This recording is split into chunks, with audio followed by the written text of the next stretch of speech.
Hello guys, pag-usapan lang natin si Daniel Padilla at Kyla Estrada.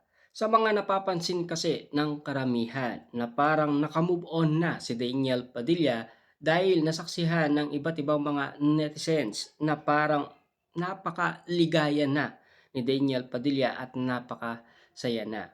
At lalong-lalo na nakita pa si Daniel Padilla na inalikan sa pisngi si Kyla Estrada at marami nga naman kasing nagulat at nasyak sa kanilang nakita or nasaksihan na ginawa umano ni Daniel Padilla na parang nasa mukha na daw ni Daniel Padilla ang kasiyahan dahil ang bulong-bulungan kasi magkarelasyon sina Daniel Padilla at Kyla Estrada.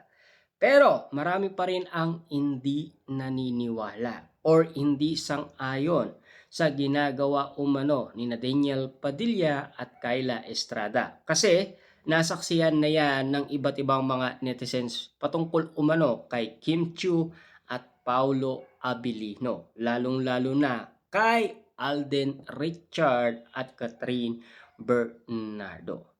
Ano kaya ang sa tingin ninyo sa mga nakikita ng iba sa napapansin ninyo na madalas nga naman kasing lumalabas sina Daniel Padilla at Kyla Estrada.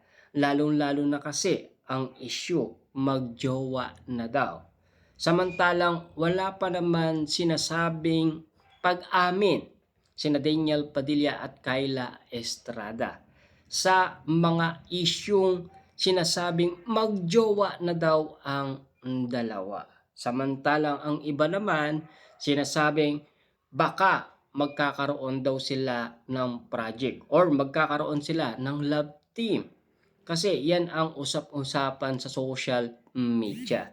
Ano nga ba kaya ang tingin ninyo patungkol umano sa ginagawa ni Daniel Padilla at Kyla Estrada sa sinasabi ng iba?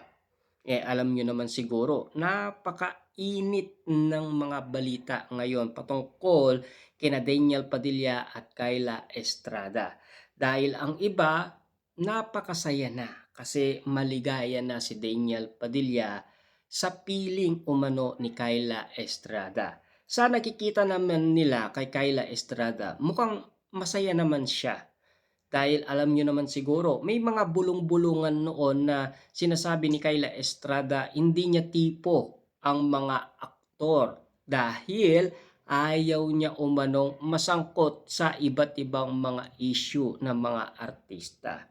Ano kaya ang katotohanan sa mga pinag-uusapan sa social media patungkol kay Daniel Padilla? Lalong-lalo na noon si Daniel Padilla ang sinasabi ayaw niya daw kay Kyla Estrada dahil Inglesera daw